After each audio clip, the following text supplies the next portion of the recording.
So, what to make of the Ukrainian incursion into Russia in the past week?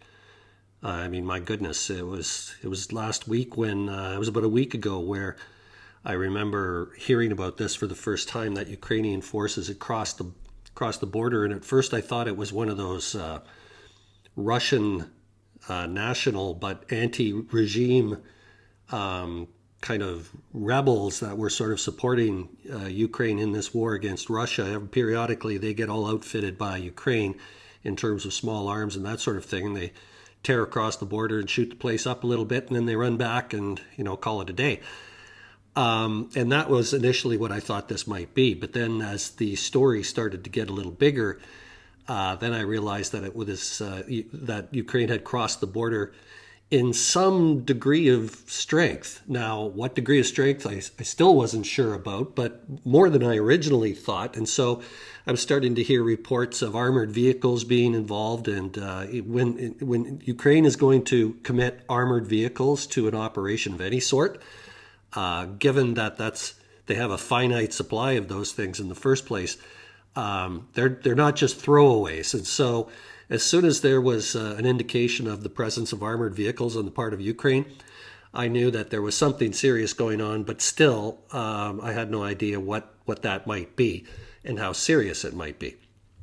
But it had to mean something, because everything does.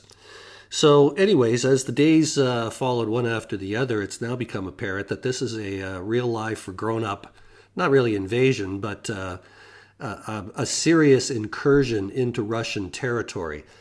We're not talking, just over the border and shoot the place up and cause some damage and upend some garbage pails and that sort of thing before going home. They have now, from what I understand, moved as far as 40 kilometers inland and currently seem to be threatening places like Kursk, which is the city, and it's a fairly major center in this part of Russia. There's a nuclear power plant in the vicinity that it's thought that the Ukrainians might like to snag that to use it as some sort of leverage, negotiating leverage with respect to the Zaporizhia nuclear plant that the Russians have taken. So it might be part of a long view towards future negotiations, towards not an armistice, but a peace deal of some sort. But anyways, I'll get into that business later.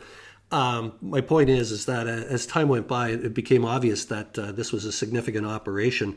And then when the unit identification started to be made public, where certain Ukrainian units like mechanized brigades and the Armored Air Assault Brigade, these are like top shelf Ukrainian units. These are not just, I'm going to use the word again, throwaways. They're not, these are your elite troops, if there is such a thing. They're the most trained, and they have the most experience. So these are the guys that if you see them around, something big is happening, right? So both of these units and others just like them are in this spot, moving towards Russian cities like Kursk and Belgorod and other Russian villages, to the point where I think the number is currently at about 75,000 evacuees from this region. Russian evacuees, putting pressure on Russian logistics and Russian police and Russian, not to mention Russian border security and all those guys that just got mowed down by the Ukrainians as they came across the border with their best units. There are no Russian troops in this area. And that's, when I was asking myself, what the hell are they doing? The Russians are all concentrated farther south, along the line of contention or the line of conflict that's existed, 2 years now?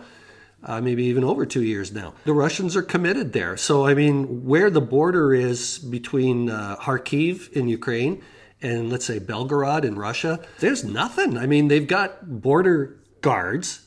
They've got basically border police. But you know what? They're armed thugs is what these guys are. Basically, right? If this was Nazi Germany, these would be the brown shirts, the guys that they look like cops, and they have that authoritarian feel like cops, and they don't mind throwing their weight around and that sort of thing. So, what the Russians are doing are rounding up as many people and getting them out of the way of this Ukrainian operation. But another thing they're doing, the Russians, is that they're seizing people's cell phones and cameras and that sort of thing. Anything that can take a photo, they're arresting people who are uploading pictures of things like burnt out Russian vehicles and burnt out Russian villages and that sort of thing, because this is a huge embarrassment for the Russians and for Putin in particular. And so, just good to form. The Russians don't want any of this getting out to the Russian public, because they've been struggling, but for most of this war, they've been able to keep the war itself out of the hearts and minds of the Russian national population, which is sort of centered in the area of Moscow, St. Petersburg, and if I might say so, Kursk and areas like that. Once stories like this get out into the Russian population that the war isn't going so well after all, things can get a little hot for the boys in the Kremlin, and for Putin in particular. And so, maybe that's what one of the things the Ukrainians were trying to do, is to put pressure on the Russian leadership, right? To go in and have a great big panic. I remember a year ago when Prigozhin and his band of merry men in the Wagner group sort of stormed up the highway like they were going to head all the way to Moscow, although that would have been ridiculous. But anyways, but it caused a big panic. Like Putin, despite the fact that he's Iron Man and rides horses and stuff and wrestles alligators with his shirt off, apparently he's no great shit when it comes to, he's no big deal when it comes to, when the shit hits the fan. So, that caused a panic. So maybe Ukraine saw that and thought, what the hell? We're stagnated on the front line in Donetsk. The Russians are throwing stuff at us every single day. And yeah, we're killing about 1,000 of them every single day. But they keep coming because there's this inexhaustible reserve of manpower over there. And I mean, they're coming at us on motorbikes, motor scooters, golf carts. I mean, it's crazy, and we're just mowing them to pieces. But they keep coming. Now, those are ethnicities that aren't part of the Russian nationalist core of Russia proper. And so, those body bags go back to places in the far Russian east and Siberia and places like that far away from Moscow and St. Petersburg. And so if the Russians themselves start to take casualties like this, then the thinking is that that might get into the Russian population's mind. And things could get dicey for the leadership there, having led them into a war, which, basically the Russian government's lied to its own citizens right from the get-go. Now, what could be another reason for Ukraine jumping in? Okay, so you hear people talking about they're trying to grab territory so that if there are negotiations, hopefully leading to an end to the conflict, that everybody will just trade back their land, right? So now you've got Ukraine occupying or taking this. And I don't know how big this is going to be. They pile across the border like that. The Russians have to react to this. This is such an embarrassment. And so that means the Russians, if they're going to do anything, have to get troops from other areas. And where are they going to get troops from? Well, the only place they have any troops is opposite Donetsk, and in that region, Luhansk, in the southern part. They're going to have to take them off the front line of Chazov Yar, which has been a major, major battle going on down south. The Russians are going to have to take some level of troop strength from that sector, and they're going to have to bring it up north to the Kursk sector to try and dislodge the Ukrainians.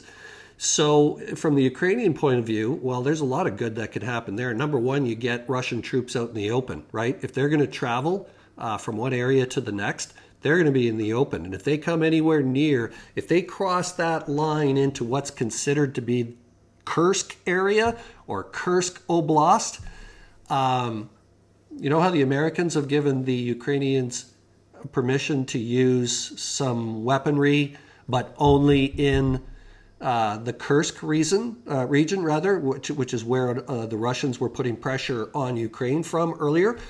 Well, hey, this is where all this is going on. So, I mean, if the Ukrainians cause a big stink in this area and the Russians respond to it, which they will, no doubt about it, maybe the Ukrainians feel they can use some of those American ATACMS missiles.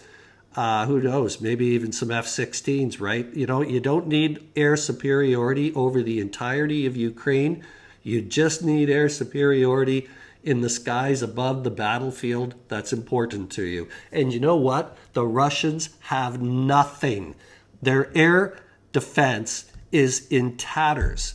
They're hurting when it comes to air defense. It didn't really work very well in the first place, but now the Ukrainians have shot hell out of it. And and Putin actually took air defense from up north, and he brought S-400s to guard his palace on the Black Sea. Like, that's the kind of leadership that the Russians have, right? So the Russians have nothing there. So the F-16s, I don't know. I'm just speculating. I don't know if they're operational. If they are, how many they might have. But if they have them, or whatever, like those would just be beauty assets to be in that area, offering support to the Ukrainian military. And so back to my point of, you get the Russians in the open, moving from one place to the next. You could just pound them, just absolutely pound them, as they're out in the open on the roads and all that, moving towards Kursk. Or let's say we don't pound them there. Maybe we just wait for them to get into Kursk or get closer to us, and then we engage them on the battlefield. And they've got, I don't know what quality of troops they're going to be bringing up. Are they going to be bringing up some of their better units? And by the way, the best Russian units can't hold a stick to the best Ukrainian units. But anyways, back to the argument.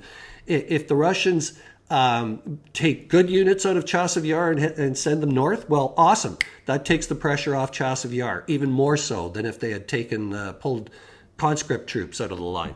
But if these are conscript troops, it doesn't really matter who these troops are. If they make it to actually engage on the field against Ukrainian forces, they're going to be up against the best units the Ukrainians have. This is like Christmas for the Ukrainian military leadership. They're just going to tear right through those Russian units. And that's beautiful. That's absolutely beautiful. I didn't see this coming. You know what? Another thing the Ukrainians can do is like they've almost got their little Schlieffen plan going here, where the Russians have a flank sitting right there, their northern flank, and that operation, which was part of the original invasion, extends all the way down to Crimea, right? But all of the Russian troops are down in that sector.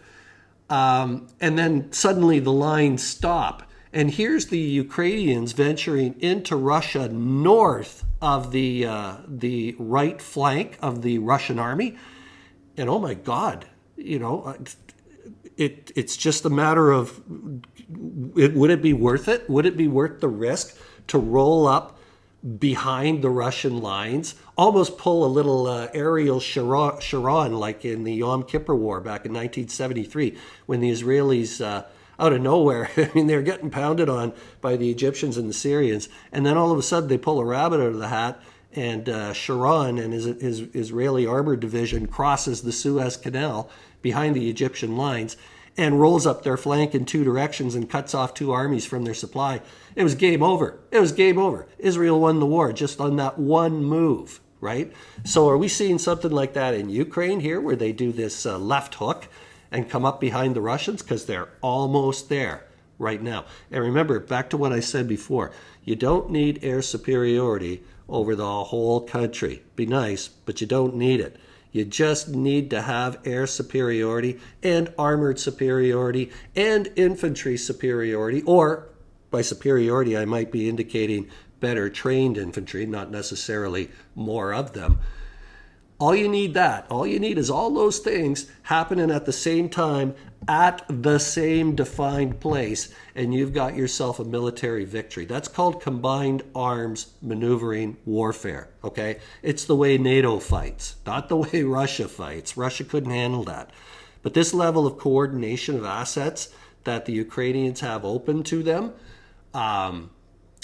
is actually pretty impressive. So good for them. I don't know if they did this on their own or if they had any kind of support from NATO, the United States, whatever. I'm not privy to what level of communication goes on between those people. But this was just, it's looking like a stroke of genius. Now, mind you, there's a risk involved, and that is that to make this happen, Ukraine has to use its best troops in this area. And so those troops are not in Chasiv Yar. But you know what? That's okay, because it looks like the Russians are pulling from Chasiv Yar, one of several places. And so already, if that's the case, then this Ukrainian military operation has been a success already.